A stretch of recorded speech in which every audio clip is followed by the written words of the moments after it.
All right, so just to remind you that you can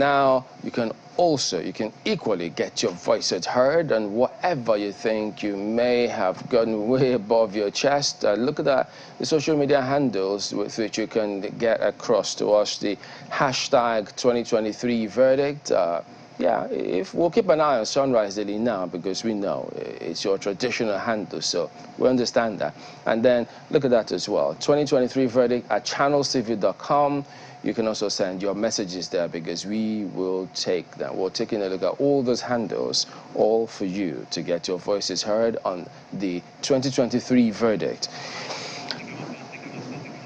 Okay, so don't forget that Sunrise Daily is now the 2023 verdict. It will run from 7 a.m. to 10 a.m. weekdays here at Channels. So do remember that. So we'll have a lot packed for you on this program in the build-up to the 2023 general election. So all those details, you get them here and more at Channels TV.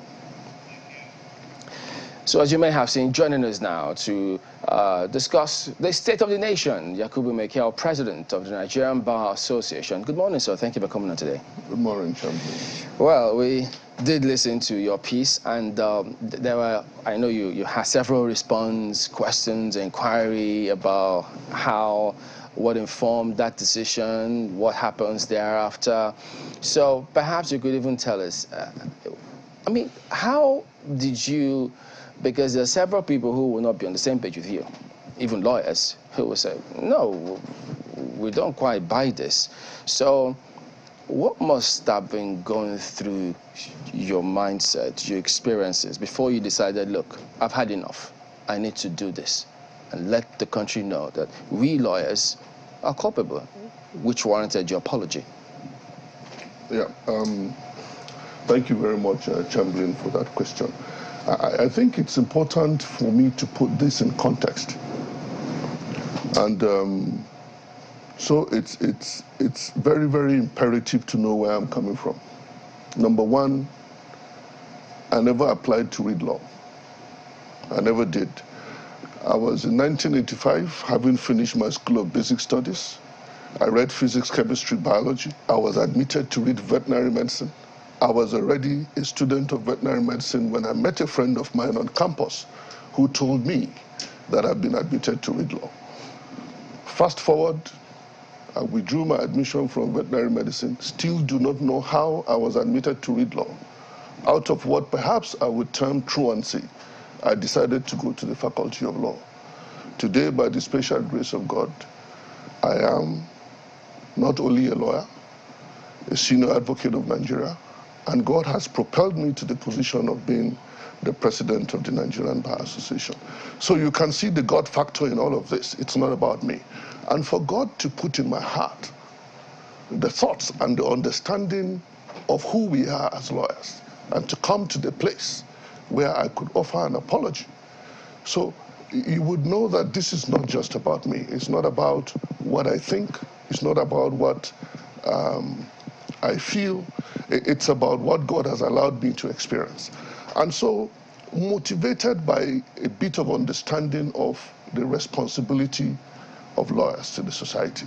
And one motivating statement that actually propelled us to the point where we had to come up with the State of the Nation dialogue is a statement made by no less a personality than Sir Christopher Alexander Sapara Williams, who happened to be the first Nigerian to be called to the English bar.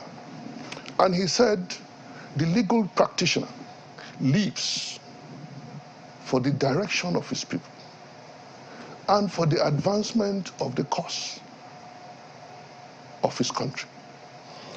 And I read a bit of other pieces where I discovered that there are three professions originally that never asked for fees for what they do: the clergy, the profession of medicine, and the profession of law. They only, as lawyers, wherever they find injury, they are excited to come out and bear out what they know, the expertise that they have, the talent that they have, the resourcefulness that they have in order to address that injury. That is the ideal call. That is the primary call for every lawyer. So the statement by Sapara Williams simply put in context summed up that responsibility to say that what you do as legal practitioner is to live. To live, number one, for the direction of your people. Number two, for the advancement of the cause of your country. So I dare say that wherever lawyers are not living up to these two responsibilities, then you may be alive, that is living, but you are not adding value and you are dead. How are your colleagues taking this? Well, for many of my colleagues, I mean, I've received phone calls. Many have met me. So many of them agree with what I said. And I believe also that many of them are in agreement with the apology that I rendered to Nigerians. And come to look at it, Chamberlain, Nigeria is a country of laws set up by the Constitution.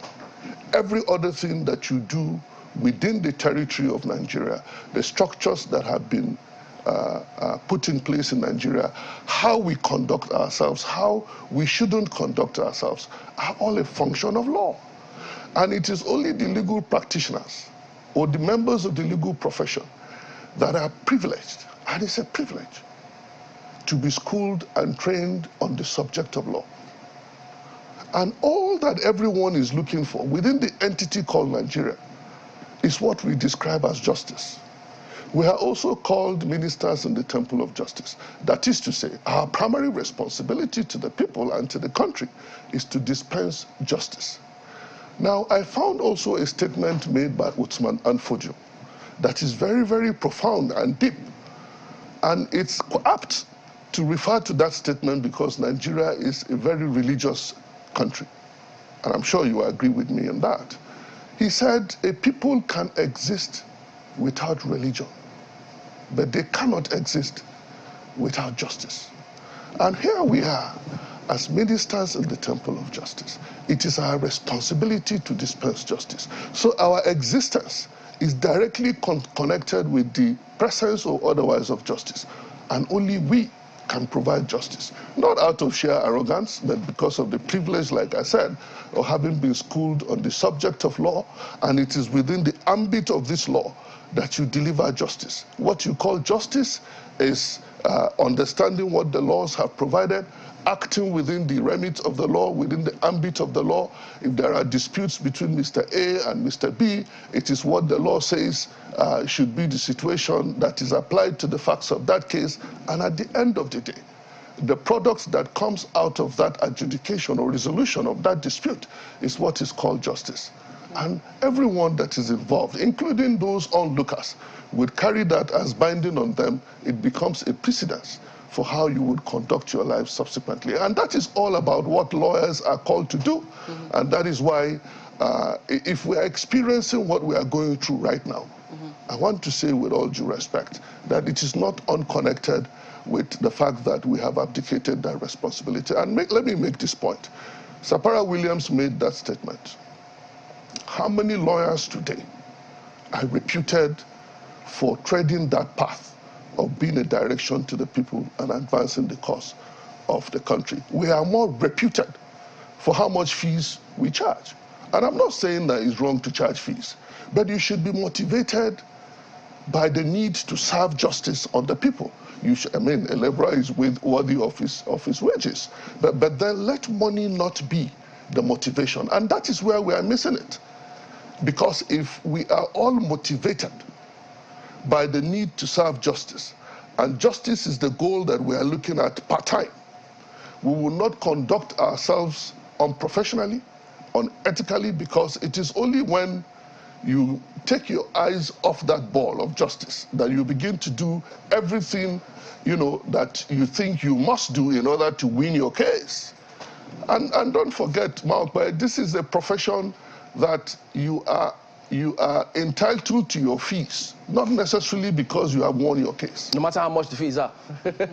Well, you know, a lot of what you have said, much as yes, it applies to the legal profession, because even the second stanza of our national anthem talks about a land where justice and peace shall reign. I mean, that's what Nigeria really aspires to. That's what we desire.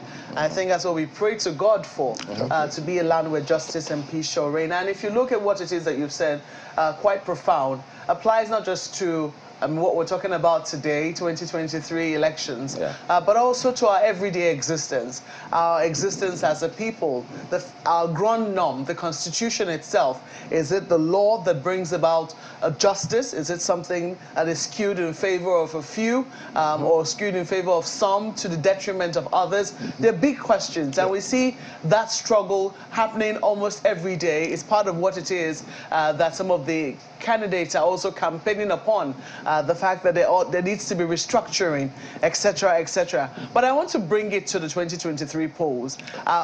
Just before I do, I also want to ask you, what major changes are you asking your colleagues to make? Well, what areas are you hoping will improve as a result of some of the, will I say, the admonitions which you're giving to them, the fact that there's a need for introspection?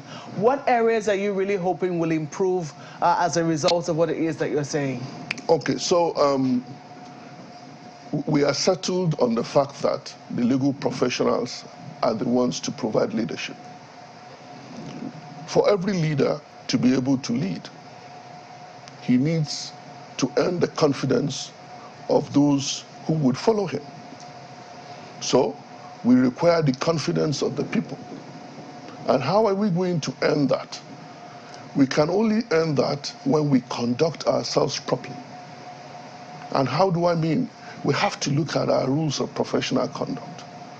We have to act in a manner, like I said, propelled by the cause, by the need to serve justice in conducting ourselves, and be ethical about it.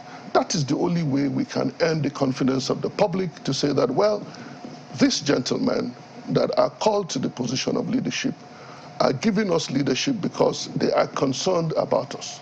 So that whatever we do has to do about the people. And once the people get to understand that members of the legal profession are only motivated to serve justice, then we would earn that confidence and we can provide the leadership. Well, it's interesting you say gentlemen. I also want to believe the ladies as well. So, yeah, so I don't know whether it is like journalism where it's a gentleman of the press, but it's Mark, like that. It's because there is this, we say that in the bar, there are no ladies, but we are beginning to have some protests in that regard. I apologize to ladies and gentlemen of the bar, just to strike that middle course between those who believe that the conservative position should remain, that there are no ladies in the bar, but the ladies are having their way to say that, look, they are also ladies, they are not shy about it, and we recognize that they are ladies. Interesting. So you want to see an improvement in terms of ethical behavior. Exactly. As a result of this, is the bar going to be taking on more pro bono cases? Is the NBA saying they're going to be taking on more cases where they hope to advance the cause of justice, which is what it is that you're preaching? Exactly. So it's one of the primary objectives of the Nigerian Bar Association, to render service to the indigent. And I would mention someone who we must emulate in this respect. Chimezie Ikeazo, Chief Chimezie Ikeazo of blessed memory, Senior Advocate of Nigeria. When he returned from England, he went to court and discovered that some people were not being represented. They were standing trial, they had no representation. And then it came upon him to begin pro bono service. What that gentleman did was what evolved into, because he set up a pro bono legal aid association himself with people like Chief Gani Fayomi, Solomon Dar, Debo Akande, and a host of others, just a few of them. And what were they doing? they pooled resources. Some of them sold their properties to come together to render service to those indigent persons who couldn't have representation. So that is what translated into what we now have as Legal Aid Council. And the Honorable Attorney General, a couple of months back, did us the honor of naming the Legal Aid Council building after Chimeze Ikeazo, Senior Advocate of Nigeria. That is something to emulate. The Nigerian Bar Association is very strong on pro bono service. We have a pro bono team in the Nigerian Bar Association, and with the 128 branches that we have across the country, we are really properly positioned to render service. We are doing that carefully and selectively, so that we also don't against the background of the need for us to actually be ethical and professional. We are very careful just so that people are not exposed to persons who may not conduct themselves properly because they do not even understand that rendering pro bono service is actually the primary call of lawyers. So yes, we are ready to do that. We are doing it already. We are prepared to up our game in that respect, because people must know that that is our primary call. And maybe let me answer a question that you posed earlier about what are we doing? You talked about some constitutional provisions and all, and whether people are getting justice, restructuring, and everything. Now, Maupe, if you are talking about restructuring, I mean, that expression or that phrase simply talks about what the lawyer should do. Because what are you restructuring? You are restructuring the laws. Only the lawyers understand what it means. You can get the political scientists to come and sit down with the lawyers, and they tell you the model that they want. It will be for the lawyers to sit down and come up with the legal framework that will now be either the restructured Nigeria or however you want to call it. So it's the business of lawyers.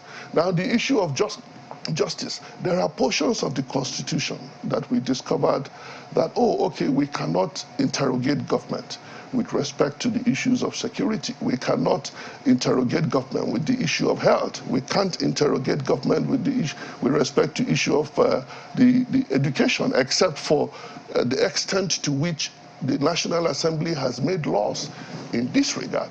But what we are saying is that, Maupe, you came to us with your manifesto. And by the way, the manifesto of all the political parties, the Constitution mandates that the manifesto, the Constitution of the parties must contain the provision. There must be a pledge that they would implement the provisions of Chapter 2 of the Constitution. That is that aspect of the Constitution that we describe as non-justiciable.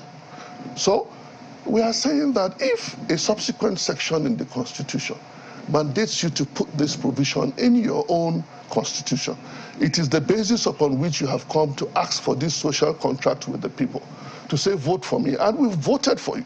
How then can you turn around, because you've been sworn into office, to say that we cannot ask you questions about this social contract we've entered?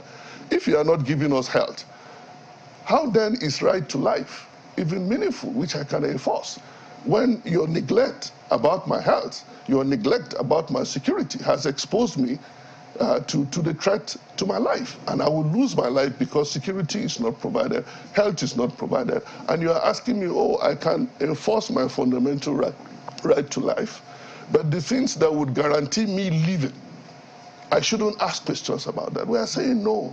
We would do that. We would interrogate you. And you can understand that only the lawyers can do that. I find it interesting that you say that restructuring is a business of lawyers. I know that members of the National Assembly might disagree with you when it comes to that. Perhaps they and members of the state houses of assembly who recently undertook another constitutional amendment, unless you're speaking to something different. No. So I'm not saying that it's the National Assembly is the body that is constitutionally responsible for the business of amending the Constitution. But the understanding of what to be done will be provided by lawyers. The National Assembly sits there. They are advised by lawyers. This is how you go about it. And then they sit down and, using all the prerogative or the powers that is given to them in the Constitution, to pass the laws. The fact that you are a member of the National Assembly does not make you a lawyer. Okay. And it doesn't derogate from the responsibilities of the members of the National Assembly, which we very much recognize. There's one matter which has come up in recent times, which is the fact that students are asking that they must not be disenfranchised in these elections. I think they're taking the matter to court. Is this something that the NBA is concerned about? Well, we are concerned about any Nigerian being disenfranchised. We are concerned about it. And if that matter is being taken to court, I, for instance, had cause to write to the chairman of the Independent National Electoral Commission when members of the Nigerian Bar Association who went round at the PVC collection centers said that there are many who haven't collected their PVCs. Now, I wrote to the chairman, had cause to speak with Mr. Festus Okoye, and without any attempt to take anything from them, they extended that the period for the collection, which that also has expired. But if students, by reason of being in school, eligible students being in school, will be disenfranchised, then I think it's important for the authorities to make provision for them to vote, either by letting them go home so that they can go to their various polling units to vote, but it is a constitutional breach to omit to do what you need to do or do anything overtly that will stop someone from exercising his franchise at the election. So the Nigerian Bar Association is very much interested. We would go. We can't be busybodies until we are invited into the matter. We cannot go and seek to either join, but we will participate in observing the proceedings, and wherever the Nigerian Bar Association is specifically required to do something to further that particular interest, to further that cause, we are also available to render advice to the lawyers that have been chosen by these students to advance their cause in court. And that is what should be done. And it's also a part of the responsibility of the lawyers to provide direction for the people and leave for the advancement of the cause of the country. And perhaps, if I may say, another thing that we are looking at as lawyers, the provision of the Constitution has clearly limited us in the choice of who should aspire to lead us. How so? Section 221 of the Constitution says the only way you can contest for any elective office in this country is by becoming a member of a political party. You cannot even contest election until you find a political party, because it is the platform upon which you can contest. That is limiting. We are 220 million Nigerians, maybe 170 million adult population that are qualified to vote. And then another portion of it also of the Constitution that is quite limiting is to say that you have to attain a certain age. If I can vote, why can't I be voted for at 18? But the point I'm making here is that if we say that now we have 18 political parties, so these are the platforms upon which we can express our desire to seek any elective office, that is limiting. And we all know what goes on for anybody to get a ticket on a political party. We are witnesses in this country where a serving governor had to move to another political party to secure a ticket to contest. And that is robbing us of the best of Nigerians who can lead us to get us out of the woods. And we are now left with only what these political parties, flawed as the processes may be, tree up to us from their primaries. What about having independent candidature? So that if the women in this country, who are more in number, decide that Maokwe is going to be the next president of this country, they can do it, and you don't have to go through the bottlenecks of political parties. They insist that you have to do certain things. You don't have what it takes, 100 million naira to buy a form to contest. How do you get that? All right, so we'll go to break now, but we will return and get more from you in terms of how this could possibly affect or impact positively on the forthcoming elections. My colleagues in Lagos will have their questions as well. Don't go away. We'll be right back.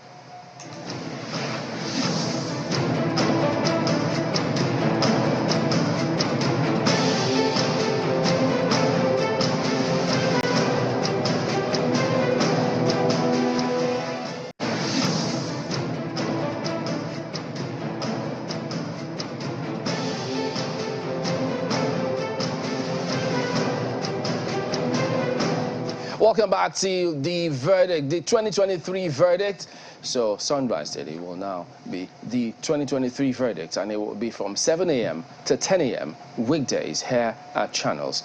Well, we still have with us the president of the Nigerian Bar Association, Yakubu Mekiao, just giving his perspective on his State of the Nation address, implications for the polity. As a matter of fact, I mean, perception for a lot of people is reality, and we do know some political office holders, governors, they have a perception, impression of the judiciary, one of which you are not happy about. I know the Kaduna State governor has been speaking about their perception, their impression of the judiciary. Why? What is your impression of that, first of all? Well, I listened to that, is it interview now or conversation with the Malam El-Rufai. And all the things that he said are really not about his impression. He spoke about his understanding, which is flawed, because number one, he talked about how that he accused the judiciary of taking sides with crooks just because decisions of court went in favor of certain individuals that he considered crooks. He gave example of persons that were indicted by his government for having misappropriated public funds. He called them thieves and that they stole. It wasn't within his remit to do that. He cannot look at anyone and call him a thief or that he stole. For somebody to be called a thief or for any conclusion to be made that he stole, he has to pass through process. He talked about the fact that the only complaint or the only reason why that particular person succeeded in court, the National Industrial Court, was because the person was given verbal query as opposed to a written query. But El-Rufai knows better than that. And like I said earlier, El-Rufai is someone that I like. He's actually my big brother. But on this particular point, he has crossed the line. Why? Because I know El-Rufai knows. Because he was one of those who sat down to put together the 2007 revised public service rules. The provisions of the public service rules must be strictly complied with. The employment of public officers is governed by that law. It's a subsidiary legislation. Whatever that law says you must do, you have to do it the way the law says you should do it. If the law says give him query, and you haven't given him written query, you said verbal query. If you are asked tomorrow, where is the verbal query? What would you say? You don't have the evidence. It will be your word against the word of the person. But you can't skip that and expect your conclusion of that finding to be right. So I say that El-Rufai made this comment. The judiciary, I am not here to justify everything that the judiciary has done, but the judiciary is not the corrupt that everyone or many people think they are. We certainly, just like we do have in the bar, people that misconduct themselves, there are people also on the bench that misconduct themselves. And we say that whenever you have evidence, please let us know. The vigor with which we go all out to protect the judiciary, if we find evidence, we would apply the same effervescence in dealing with whoever it is that you have found to have misconducted yourself. And for El-Rufai, for God's sake, to say that we made a mistake of creating the National Industrial Court under the Constitution. And I said, it's the office of the governor, not the creation of the Constitution. Are we all happy with what the governors have done? Certainly not. Does that mean that we made a mistake in creating the office of the governor under the Constitution? No. So you cannot sit there and expect to do things according to your whims and caprices and expect the court to simply align with it because you are government. That the courts align with crooks other than... The court is not to align with anybody. The court is to sit down, look at the facts as presented before it, and render a decision one way or the other. And I gave the example. I said my big brother was also charged in a matter before the FCT High Court. He was alleged to have abused his office and all whatnot. He was discharged and acquitted. That decision went in his favor. Am I to go use what he has said to say also that the court sided with him because of the use of that language, which is obnoxious? I mean, to align that or to put that side by side with the courts. It's wrong for him to have said that. And like I said, we would demand of him to apologize to the judiciary because he's inciting the public against the judiciary. Did you say you sue him if he doesn't? No, if he doesn't, I said we will take out a court action against him by the 30th of May this year, which is a Tuesday. Well, what is the difference? A court action and suing someone, isn't that the same thing? Yeah. I mean, I just used another expression. just clarifying. But just quickly before we go to Lagos, you said that someone cannot be declared a thief until the person has gone through certain processes. Yes. This is regardless of whether or not investigation revealed that, you know, things were missing or stolen, maybe under the person's watch. Investigation is investigation. It is not trial. When you investigate someone, you are only looking at facts. What did he do? Oh, we found this and that. And then you now have to come and subject it to the criteria that is set by law to prove the allegation that you are making, that he stole money or that he's a thief. Theft is an offense. Stealing is an offense. So these are expressions that are created by law, and the law also sets a standard that you must meet before you can describe someone as having stolen. So investigation remains investigation, and it is not a trial it is not a process of determining the guilt or otherwise of the person. All right, over now to the Verdict Studios in Lagos. Well, thank you, Chamberlain. Well, Mr. Mekiel, the judiciary will most certainly play a significant role in the upcoming elections, in the 2023 elections. And you began by taking us through down memory lane how you became, you know, a lawyer. Perhaps it might also be in good stead if you could trace how the judiciary got here. I mean, you apologized for what the judiciary hasn't been doing. That presupposes that there must have been some missteps along the line.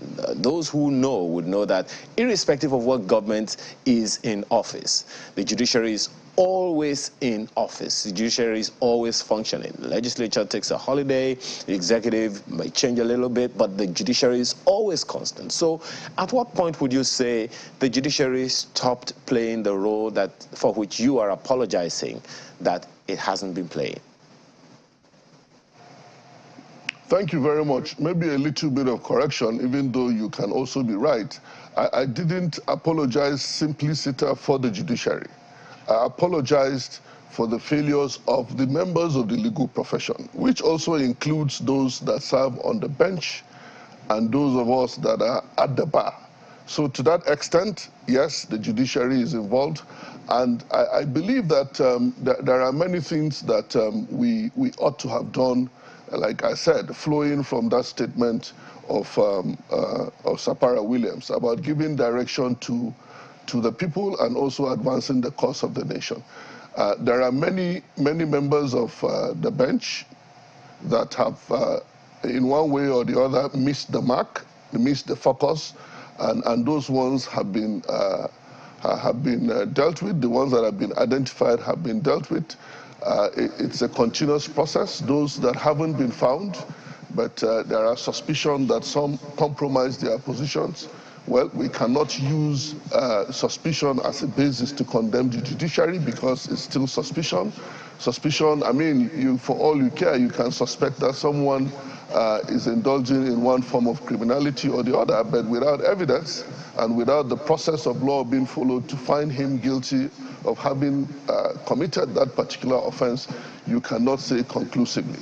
So I can speak for the bar, for instance, because we have instances where certain comments were made by members of the profession, which clearly do not provide direction to the people.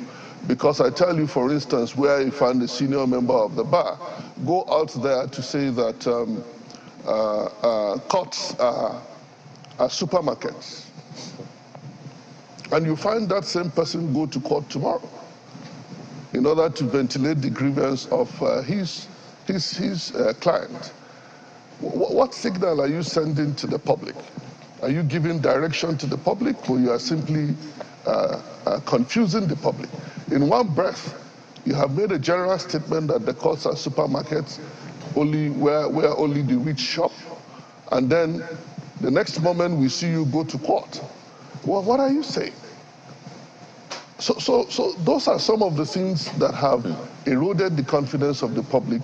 Those are some of the things that constitute misconduct. Or you find someone who is involved in maybe snatching of briefs. It is against the rules of our professional conduct. And instead of reprimanding that person or bringing that person to book, we celebrate the person. You are sending wrong signals to the public. Or you find a judge, if there is any judge anywhere that has been found to have misconducted himself, to allow the person to continue to sit on the bench. When that has been proven, then you are sending the wrong signal. Or you find cases where people create a situation where there is suspicion that this is what is going on. And that is why not only must we ensure that justice is done in every particular case, we must also go further to ensure that that justice is seen to have been done. So members of the legal profession, either serving on the bench or on the bar, have a responsibility to convince the public that what we have rendered in any particular situation is justice. Not only that you determine the case, but in the way and manner you conduct yourself, the people should not be left in any doubt that justice has been done. And I agree with you. And I said it in other fora that the legal profession has a critical stake and has a major role to play in this election, because disputes would come. We will be the ones to settle them, either participating as members of the bar or those judges before whom this election petition disputes would come. And my admonition to all of us is to ensure that we are only motivated by the need to serve the people with justice within the ambit of what the laws have provided. We should be sincere in our participation. We should be sincere in our deployment of the laws, the interpretation of the law and the implementation of these laws. We must be sincere in doing those things, because that is the only way that we can attain that justice that we seek to serve the people. At the end of the day, Mr. Mekiao, it's always going to be about the perception of law. And you know very well that the law is viewed from the perspective of whoever is looking at it at any given time. That is why there are always two sides to the same issue.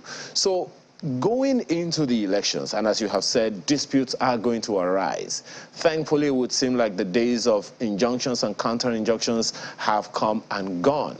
But what are those things that you perhaps from your experience think, based on the laws and the practice and our history and our trajectory as a nation, electorally speaking, what are those things that are like, I don't know, bottlenecks or whatever it is that we have to, especially the legal profession, has to pay attention to, so we do not have unnecessarily prolonged court cases, especially about the elections? Yes, I will take you back to what I said earlier. If what we do as members of the legal profession, either on the bench or at the bar, are motivated by the need to serve justice, that is to say, we are not propelled to do the things we do, and I say this for members of the bar, by the fees that we are paid. It is not about the fees that we are paid, but we have the understanding that we have to provide direction to the people and serve the cause of the nation. The cause of this nation is not destruction. And when justice is not served, there is going to be destruction, there is going to be anarchy, there is going to be chaos. That is not the cause of this nation. So whatever it is that would bring this country on the path of destruction, that is what we must stay away from. And the only way to do that successfully is to fix our gaze and to allow the need, the consciousness for us to serve justice pervade our entire being as legal practitioners, understanding that it's a privilege that we have to play this particular role. No other person is called to play this role, and because you are privileged to be in that position, you should be responsible to the people. And the way to remain responsible is to make sure that no other factor motivates you other than the need to serve justice on the people. That is the only way we can succeed.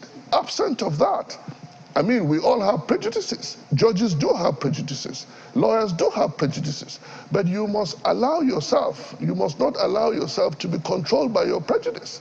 The primary cause of serving justice must always be in your consciousness and must be the reason for which you act in a particular manner. And that is the only way you remain professional and ethical. And that is the way to serve the people. And that's the way, the path to success in our participation in the electoral process, either now or in the future. Good morning, Mr. Mekiao. You may be right when you earlier said that the business of restructuring is really the job of lawyers, even though, as my colleague Malkwe rightly observed, some members of the National Assembly may, challenge you on that. But even members of the National Assembly say that, they receive some form of training in the business of legislation, preparing bills and all of that. So you find that lawyers are also privileged to be in, to serve in positions of authority, either at the national level or at the subnational level. So in your apology to the nation at that event, do you find that lawyers who have had the opportunity to serve either as members of the National Assembly or the executive are complicit in that which you're apologizing to the nation for, in their failure to provide leadership, hence where we find ourselves now? And then on that very critical constitution review recently carried out by the National Assembly, some would say justice has hardly been served on the people on their vote on local government autonomy. What are your thoughts on these two issues? Thank you very much. When I made the apology on behalf of all the members of the legal profession. And it doesn't matter where you are serving. You can be in the mosque, you can be the imam of a mosque, you can also be the chaplain or the pastor heading the congregation in a church. You may be in the National Assembly, you can be in the private sector. The point I am making is this. There are about 135,000 lawyers today in this country. It's such a small number compared to the population of Nigerians. But if each and every one of us, or a good number of us, would conduct ourselves wherever we might find ourselves, wherever, whether in the National Assembly, State House of Assembly, either as governor, or wherever you find yourself, we'll conduct ourselves conscious of this, our identity, and our responsibility to the people and the nation. All right. I guarantee you this country would be different. All right, Mr. Miguel, I mean, several people want the NBA to have this election workshop for judges, who will be presiding over the election tribunals about the election, the 2022 Electoral Act, because they think that some of them are still taking decisions relying on presidency set by the old Electoral Act. And so if that happens, perhaps it will put us all in good stead. So those are some of the suggestions just coming through for the NBA to take on board. But that is a segment for... Oh, dear. Yeah, I know. There's so many questions. Several grounds, I tell you. Yes, indeed. But, of course, his gentleman will always have opportunities to bring him back. Yakubu Mekiao, President, Nigerian Bar Association. Thank you for your time and all the best. Thank you so much, Tamblin. Perhaps this is a good time to say what I told you outside. The cameras and channels haven't been fair to Chamberlain. I didn't know that he's such a handsome man until I met him first in person today. today, I think there should be an improvement. These cameras have been shared to Maokwe. We've seen her beauty. Advert for Chamberlain. So thank you very much indeed. Thank you so much for having me. I hope the ladies are taking notes. It looks better in real life. We will be back in just a moment. You're still watching the 2023 verdict. Don't go away.